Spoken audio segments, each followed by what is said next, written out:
800-951-0592. Gold at 1956 here.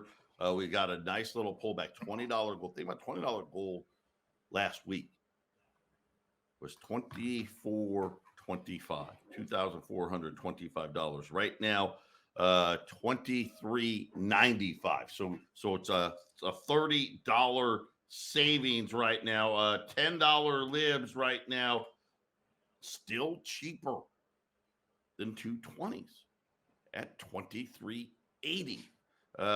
Problem is on the 10s, we just don't have a lot of supply right now. We got about 50 more 10s.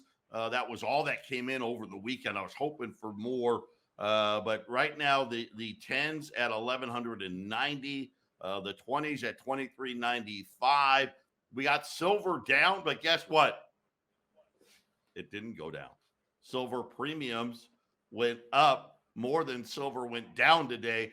So silver pricing unchanged, and get ready to hear more of that as the time goes on. But right now, $10 and $20 gold pieces are the way to go.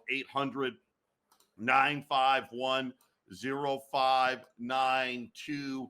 And Jason, we were talking about what's the next shoe. We remember now because this kind of caught everybody off guard 3-4 weeks ago. The banking crisis and the run on deposits. And I love some of the words how, they're like, well, it's starting to slow. The moving of the deposit from these small banks is starting to slow. Like, that's a good sign. Listen, unless it's stopped, you got a problem. Of course it's starting to slow. People have already moved hundreds of billions of dollars. I hope it's starting to slow, right? Because guess what? There ain't that much out there. So I hope that's happened. But what's the next shoe? What's the next catalyst here? And why, if you are listening at all to these money guys on the TV, they'll tell you all you need to know. They're talking about, listen, the Fed, not only does the Fed need to cut, they need to cut a whole basis point. They need to cut a whole point, right? We can't, we're pretending to fight inflation with quarter point stuff. But it looks like it may be commercial real estate. Now, remember, a month ago, right, it was one of the blacks. It was either BlackRock or Blackstone. I forget which one. They defaulted. And then remember, PIMCO, they defaulted on some commercial real estate. Here's what's interesting.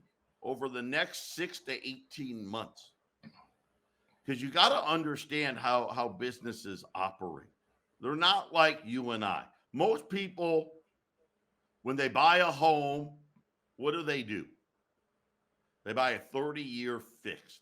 Most. Some people do, some people have played the arm game, and that can lead to trouble. But in business, nobody does it that way. They buy 5 to 7 year arms. And how it's supposed to work is, hey, 7 years later, the building's supposed to be worth more. So not only am I going to refinance, right, I'm going to put some money in my pocket. That's how they like to do it, right? They never pay them off, right? They mortgage them every 5 to 7 years. It's like a little a piggy bank. Hey, I'm going to get an extra $1 million. My building's going to go up by $1 million. And I'm going to refi. I'm going to take that $1 million, buy some stock back, and do it all over again. Well, that used to work real well when interest rates stayed zero over that whole time. But you know what's the problem now is? Nobody wants to go to the office after COVID, right? Nobody wants to go. Matter of fact, this is how bad Amazon has stopped its work on its second headquarters in Virginia. They just stopped. Said, whoa, wait. We don't need, never mind. We don't need anything close to that big. But here's the thing. A lot of these 5 and 7 year arms, Jason, are coming due. And what the banks are anticipating is for companies to walk away from them because they got two problems. Number one, The building isn't worth more. And in most cases, the building's worth less. Number two, even when they do the arm, the payment is significantly more. And they're expecting a huge wave of defaults on commercial backed real estate, Jason. And I think this is going to pose the next problem for these banks, because guess what? It's easy. What do you think? What do you think the Wall Street guys are? What banks do you think they're going to target? They're going to target what? Hey, banks that aren't that big, regional, mid-sized, small banks that have heavy exposure to commercial backed real estate. Jason, you can see it coming a mile away. Yeah, the model you mapped out is the farming model. That's how farmers from long ago, this is how they run their farms when the government sort of got involved, right? So now the government's involved, or the Fed, the banks are involved in every aspect of property. And so, yeah, you kind of put yourself in a deep, dark hole, and you keep borrowing against your building over and over again, and then the market turns on you, and that's what's happened here. And you know, it's interesting, Joe, because you're right, because the biggest cure for the economy is lower the rates. That's the obvious cure, and that's what's being pushed. But I was looking at the rate hike cycle, hiking and lowering of rates from the especially the late 70s, early 80s, but from the mid 70s to the early 80s. And every time they push those rates up to stop the inflation, then there's like, okay, it looks good now. And they turned around and they dropped the rates, and then immediately had to turn around and raise the rates. Then they went, okay, now we can lower them again, and they lower the rates. And by the percentages, Joe, it's very similar to now, because obviously they can't go to 20%. You know, the Fed can't go to 20% nowadays. Can you imagine? But by percentage, you know, going from essentially 0 to 5%, that's essentially a 500% raise, right? In the late 70s, you had like 5% coming into like 1978, and then they pushed it all the way to 17 and a half. And it's like, oh, okay, well, the markets are dying here, but we got the inflation in control. So then they dropped it down to 9%. Well, wait a minute, the inflation came roaring back. They pushed it back up to 20, then down to 15, then back up to 20, then down like to 12 and a half, and it just kept coming back. They didn't wait around long enough to see if they needed to keep them there. And Joe, it looks like we're doing the exact same thing. I think you're probably right. Things get bloody enough out there, they'll probably just lower the rates, and then the inflation, which is, I think the inflation was going to, if they did nothing, if they just kept the rates where they at, I think the inflation was going to roar back. Can you imagine if they dropped rates here this summer, and then the inflation was going to roars back even with those lower rates, Joe? Apocalypse, right? Yeah. And again, just to think about where gold's going to be when they start a rate decreasing cycle. 800-951-0592, Patriot Radio News Hour. We'll be back right after the break.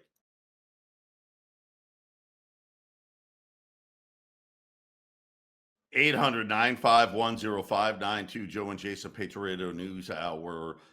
30 $10 libs here. And again, it's been weird, because the $10 liberties, more than any other through COVID, got really expensive. Way more than a 20. And then all of a sudden here, this last week and a half, we've hit this vein of them. I don't think it'll last much longer, if at all, where the 10s are cheaper than the 20s.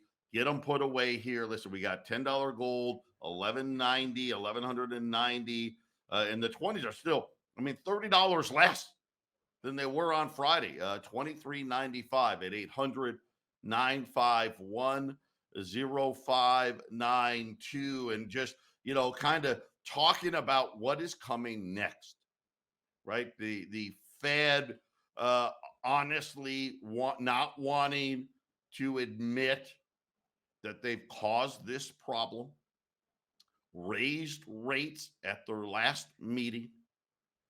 We saw Credit Suisse go under, right? They got bought out by Deutsche Bank. Deutsche Bank's credit default swaps, which is the insurance on default, starts rising and listen, it's not done. It's not done. And I know they want you to believe that maybe they fixed it. I'm telling you, they have. It's not. Again, I got a simple Simple response to, hey, I think it's over. Oh, so all of a sudden the derivatives aren't worth less? Because that's the only way. That's the only way. If the derivatives all of a sudden aren't losers, then yes, it's fixed. Well, guess what?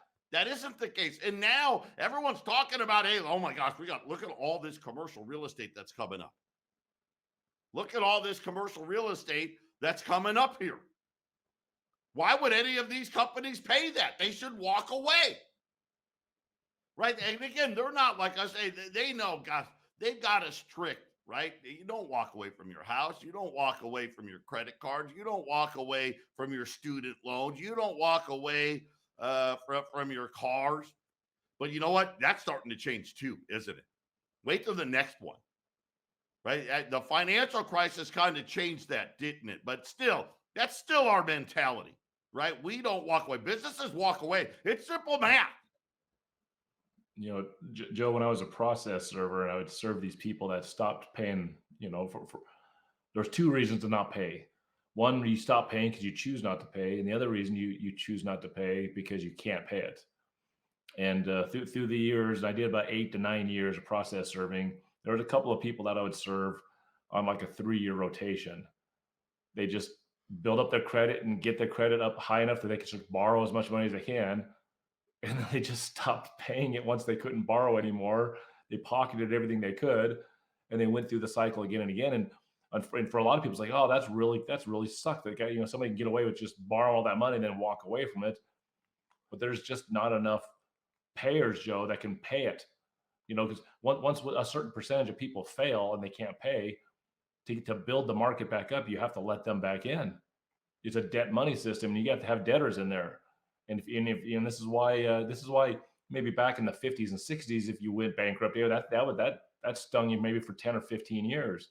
But now, Joe, I mean, how if you default, I mean, how long is the average consumer down? Really, a year, maybe 2? Well, and again, what did they do? What did they do?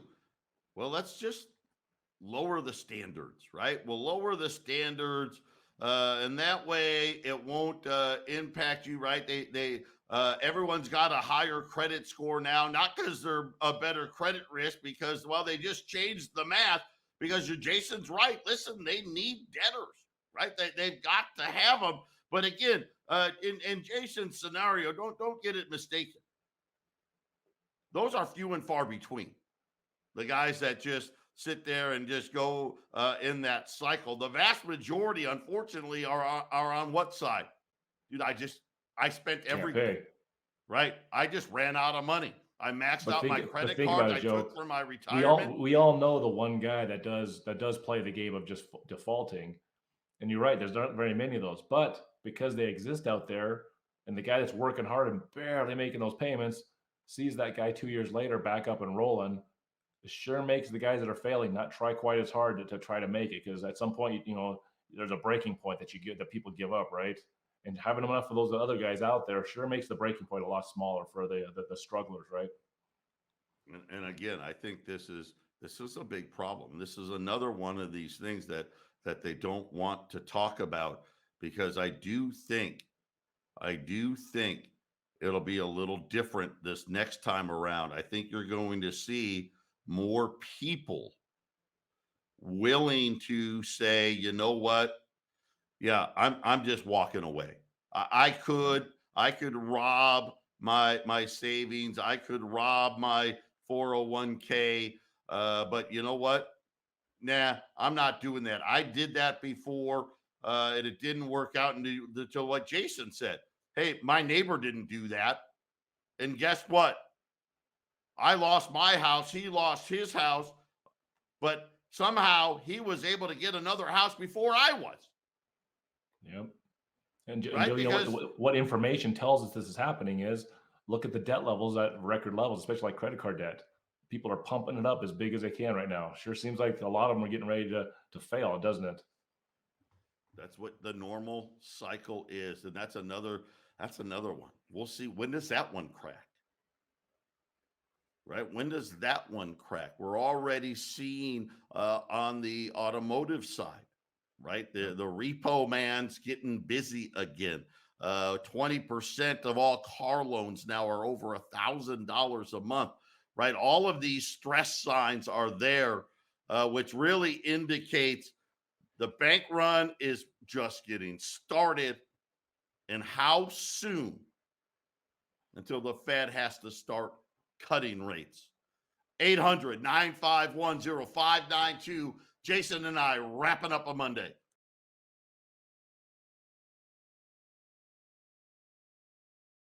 800-951-0592. Joe and Jason wrapping up this Monday.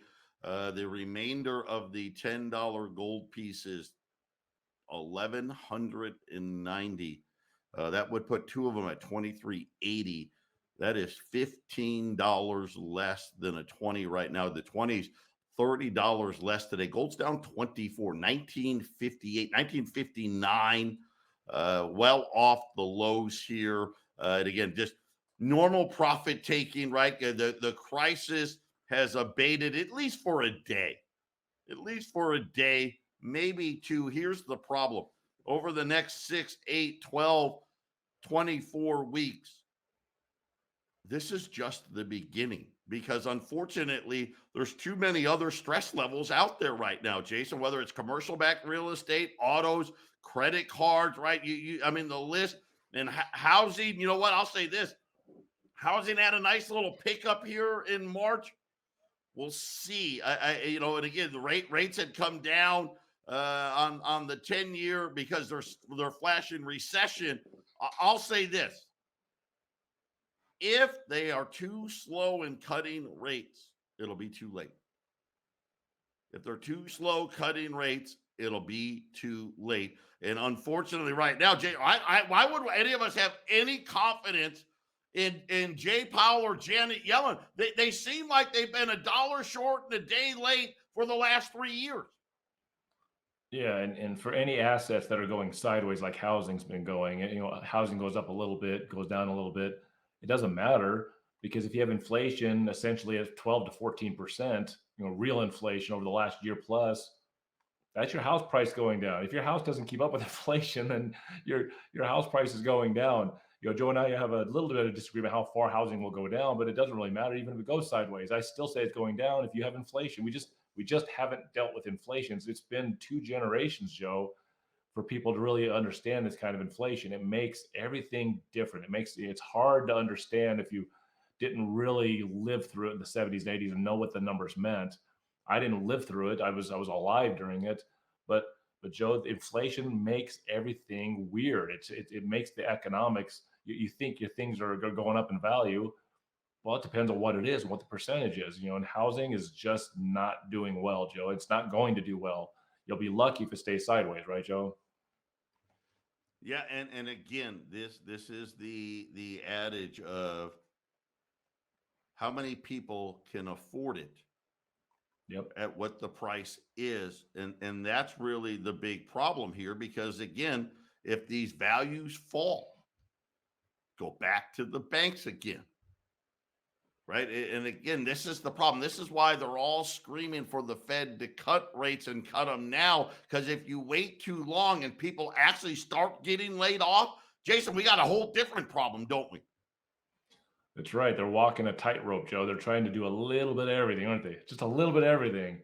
And so we'll see. I think rate hiking, stopping, and just pausing is probably going to be their best play. But I'm telling you, if they start lowering rates, Joe, we better watch out, man. Things will get ready to explode later this year, early next year. It's going to be. Yeah, I don't know. I have lost all faith that we're going to come out of this. I mean, you got to remember, it was just a few weeks ago when they were trying to convince themselves that maybe they had actually done it.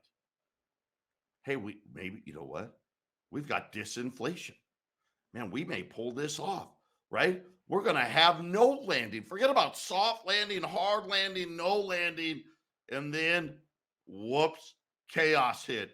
800-951-0592. Have that gold put away before the chaos gets here. Jason and I, we got Dane Wigington coming up on the Half Empty Cup of Joe. Don't miss it.